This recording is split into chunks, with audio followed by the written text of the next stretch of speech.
नमस्कार दोस्तों। कल हमने बात करी थी ट्रेडिंग वर्सेस इन्वेस्टमेंट की।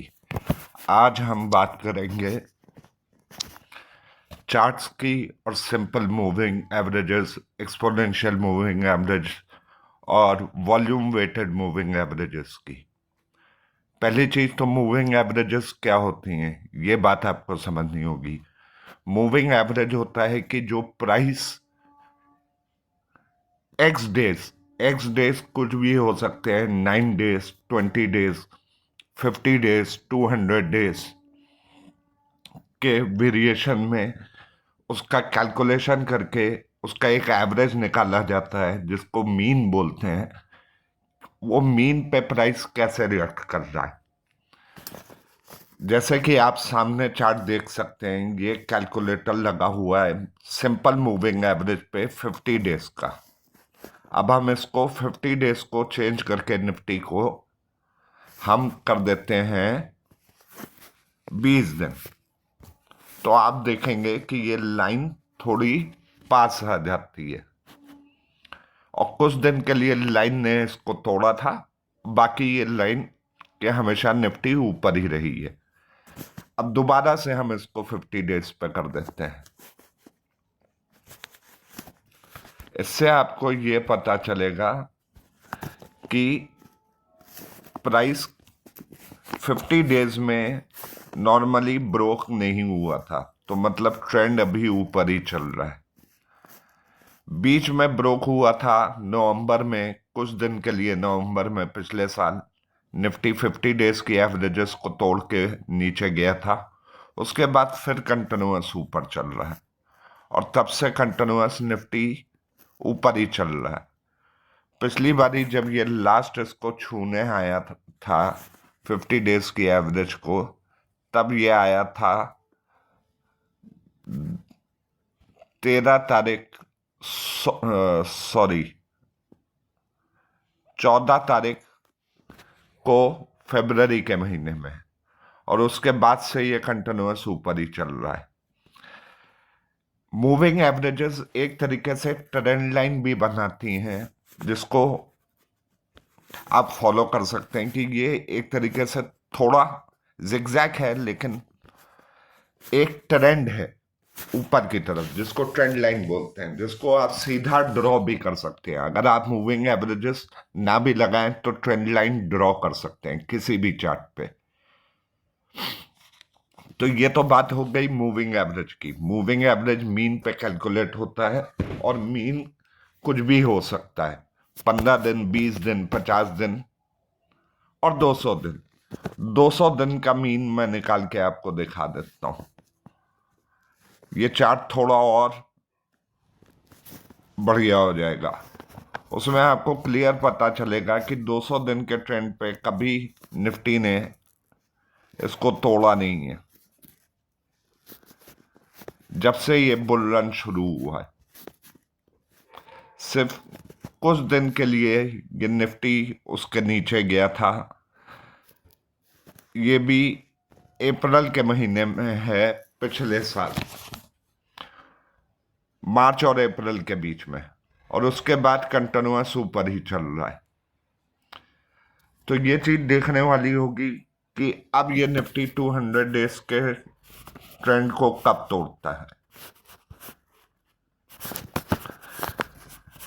अब दूसरी बात आती है, कल हमने जब हम लोग बात कर रहे थे ट्रेडिंग वर्सेस इवेंट की, तो मैंने ट्रेडिंग में आपको एक इवेंट बताया था टाटा सन्स का। आज एक और न्यूज लगी है, आज कह सकते हैं या कल कह सकते हैं, कल एक और न्यूज लग गई है जिसमें टाटा सन्स कोशिश कर रहा है कि उसको आईपीओ लाने की कोशिश ना करनी पड़े। अगर ये बात सच निकली तो टाटा के जितने भी स्टॉक भागे हैं, खासतौर से टाटा केमिकल, टाटा पावर, इन सब स्टॉक्स का क्या होगा? क्या रैली रिवर्सल होगी? ये इवेंट बेस्ड ट्रेडिंग है। इवेंट हुआ तो वो लोग ऊपर गए, इवेंट नहीं होगा तो मार्केट कैसे रिएक्ट करेगी, ये देखना होगा। टाटा के शेयर जो रिएक्ट करे थे वो किस तरीके से रिएक्ट करेंगे। अब फिर से हम लोग चार्ट पे आते हैं। ये तो हो गया मूविंग एवरेज सिंपल।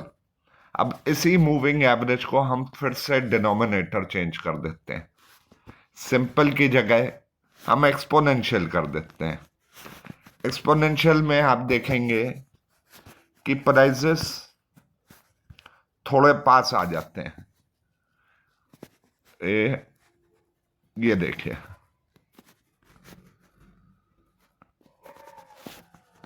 एक्सपोनेंशियल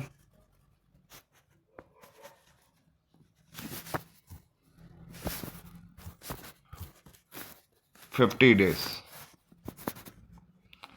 ये लाइन पहले थोड़ी दूर थी सिंपल मूविंग एवरेज में, एक्सपोनेंशियल में पास आ जाती है, क्योंकि एक्सपोनेंशियल जो क्या करता है कि वो करंट प्राइसेस को ज्यादा फॉलो करता है, पिछली मीन में से उन प्राइसेस को डिडक्ट करके करंट प्राइसेस को फॉलो करता है। इसका एक सिंपल फॉर्मूला है, मैं फॉर्मूला भी आपको दिखा देता हूं ताकि आपको आसानी रहे। ये इंग्लिश में लिखा हुआ है, you should notice how the EMA uses the previous value. EMA मतलब exponential moving average in its calculation. This means the EMA includes all the price data within its current value. The newest price data has the most impact on the moving average. मैं इसको आसान शब्दों में समझा दूं तो ये current prices को ज्यादा फॉलो करता है। सिंपल मूविंग एवरेज सिर्फ एक मूविंग एवरेज फॉलो करता है। एक्सपोनेंशियल मूविंग एवरेज क्या करता है, मैथ्स के हिसाब से एक एक्सपोनेंशियल स्मूथिंग कांस्टेंट जिसको के बोलते हैं, उसको फैक्टर करके वो करंट प्राइसेस की तरफ बाकी सब प्राइसेस का एक मीन निकाल के करंट प्राइसेस से माइनस करके आज के लेटेस्ट प्राइस पे फोकस करता है। इसी कारण ये प्राइसेस जिगजैग हो सकते हैं। अब मैं आपको दो मूविंग एवरेजेस एक ही टाइम फ्रेम पे लगा के दिखा देता हूं। ये तो हमने लगाया 50 दिन का ईएमए। अब हम दोबारा से एक मूविंग एवरेज लगाएंगे जिसको हम सिंपल कर देंगे मूविंग एवरेज।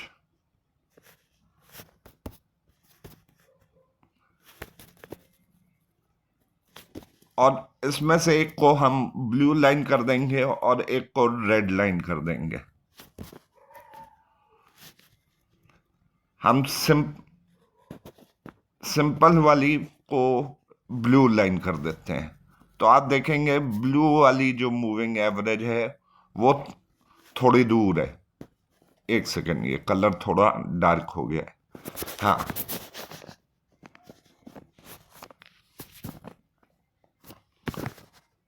अब एक्सपोनेंशियल वाली सॉरी, हाँ, एक्सपोनेंशियल रेड है, सिंपल ब्लू है। ये क्रॉस ओवर देखिए,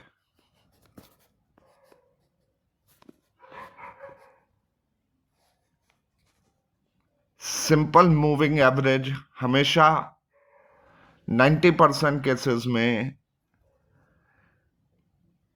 एक्सपोनेंशियल मूविंग एवरेजेस को के नीचे रहती है, क्योंकि निफ्टी इतनी तेजी से भागा है तो ये ऊपर चल रही है, और वापसी में आप देखेंगे कि एक्सपोनेंशियल कन्वर्ज होने वाली और फिर नीचे आने वाली है। इस डाटा को हम थोड़ा चेंज कर देते हैं, 50 डेज को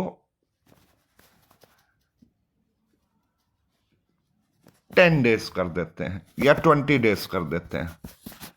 20 डेज पे है आपको दोनों डाटा दिखेगा।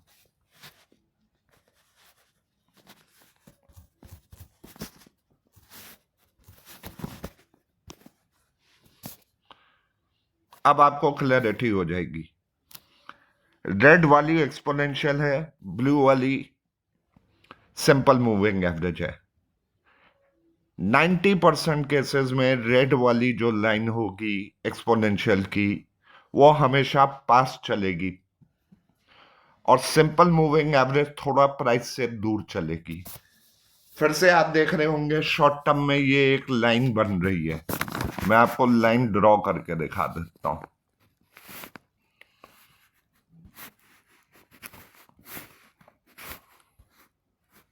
लाइन।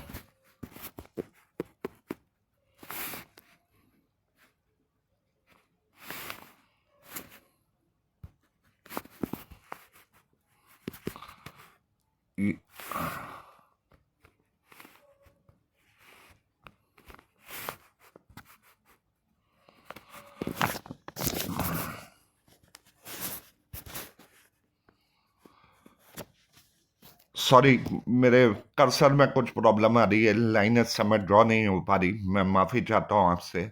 लेकिन आप ट्रेंड देख सकते हैं, ये एक तरीके से जो ग्रीन लाइंस चल रही हैं, ये एक ट्रेंड में है, मतलब एक सीधी लकीर खींची जा सकती है, और इसी को हम लोग ट्रेंड लाइन बोलते हैं। ये ट्रेंड लाइन के बारे में हम किसी और दिन डिस्कस करेंगे। आज के लिए इतना काफी है। कल हम नए एक सब्जेक्ट के साथ बात करेंगे कि चार्ट्स में मूविंग एवरेज के क्रॉसओवर से हम क्या पता कर सकते हैं। आप तब तक मूविंग एवरेजेस के बारे में थोड़ा पढ़िए। मूविंग एवरेजेस आपको ट्रेडिंग करने में बहुत एक आसान टूल है, करीब करीब हर कोई इसको यूज करता है, और इससे लोगों को काफी फायदा होता है शॉर्ट टर्म ट्रेडिंग में भी। फिर किसी दिन हम किसी और सब्जेक्ट के बारे में बात करेंगे। अब तक के लिए धन्यवाद। नमस्कार।